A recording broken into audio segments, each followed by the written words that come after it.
from the inside, please welcome Genevieve Lacars from Glen Huntly. She's an Olympian, Commonwealth Games representative, World Championship representative. Great little dance after the Commonwealth Games, well done.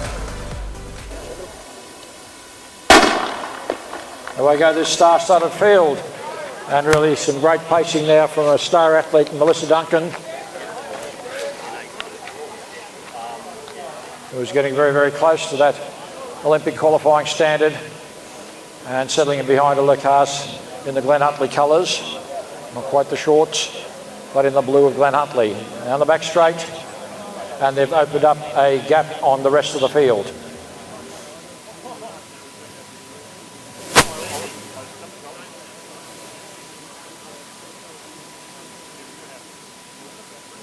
The sub 4:32 run gets them a bonus of $750, so it's a bit of a challenge here. Sub 4:32, and that's not an easy time though, that's a really tough time, but there is a bit of a challenge. Sub 4:30 of course is $1,000, so challenge here for the girls, and Melissa Duncan's doing a great job here. We'll try and pick up the time as they come through.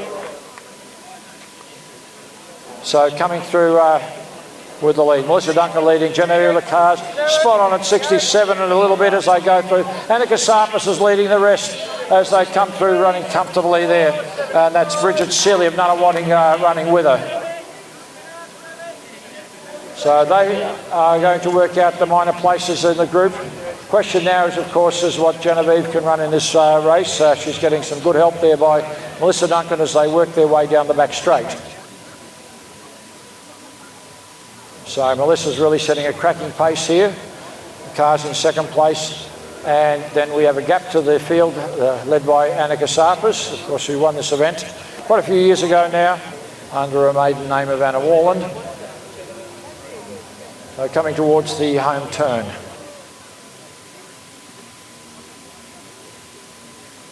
And again, Melissa Duncan leading. Really pushing the pace here along. The cars in second place.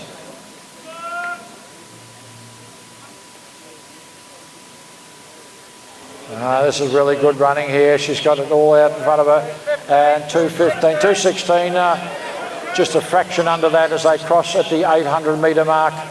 Annika Sarpis leading the next group. Bridget Seeley of Nunawading there behind her. There's a good battle there. Natalie Rule of Knox has moved in there.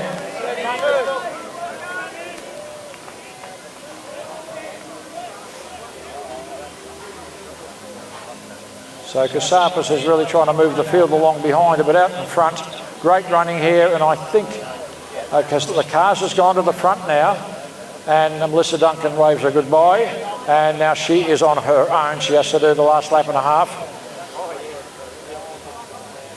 We have to get the crowd behind her. It's hard work out in front, so she's got to do it all on her own now from here on in. So coming up the straight now, Genevieve Lacars. Let's get behind her because it's going to be hard work here. A lap to go. He's pushing it along here.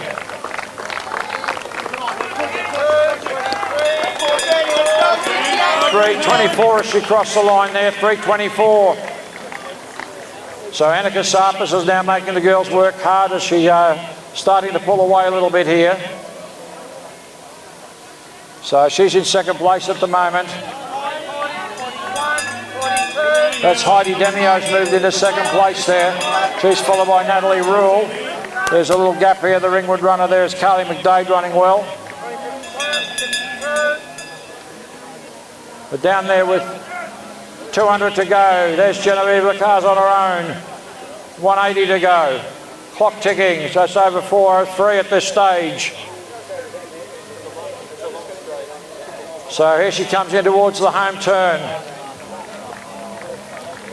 So right, Genevieve Lacars, 4:15 down the straight. Got a sprint plot out now. The challenge is 4:30. So Genevieve working very, very hard here.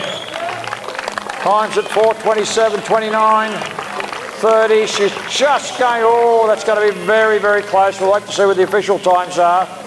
It's around 4:32 and a half by the look of things, but we'll just have to see what the official times is. Annika Sarpis here, twice winner of this event, coming home Great run by her. It's really spread the field out. And Anna's going to come home really well. Good time for her. Great 4:54 round that there. Great run by Heidi Demio in next place. Carly McDade has come home with Seeley's, Samantha Prime, Natalie Rule, and the rest of the field. 4:32 for 4:32.6 for Genevieve Lacaze. How was that going into that race tonight? Yeah, I was really excited going in, especially with Melissa agreeing to pace me after she had a track session this morning, so I was very grateful for that. I was actually going to break 4:30, well that's what I was trying for, so I'm a little bit disappointed. I didn't end up with a PB either, so I'm going to have to go now, do a session afterwards and train a little bit harder, but I got to be happy with that. I was running it solo once Melissa dropped out, and I just didn't have the legs to finish that last lap as fast as I wanted to, so a few things to work on, and I'll just go back to work and hopefully fix it. It was a hot day in Melbourne today. Does that come into your preparation at all for these kinds of races? Were you thinking about that? Yeah, heat doesn't really affect me. I'm used to heat going to college in Florida, so you kind of just prepare for it, obviously. You don't ignore it, just take in a lot of fluids during the day. I stayed in air conditioning most of the day, and I mean, it only makes you feel better for the warm-up. I think your muscles are already warm, so yeah, I wouldn't say it affects me at all. I just take it on board, do what I'm meant to do, and keep the fluids up. And when are we going to see you next? Melbourne Track Classic. I'll be doing my event, the steeple. I haven't done that this year, so it'll be really exciting, a nerve-wracking race for me. I've been enjoying doing the shorter distances and the off events because I don't really get as nervous. So Melbourne Track Classic, I'll be doing the steeple and opening up my steeple season. Okay, well, good luck for that, and thank you very much.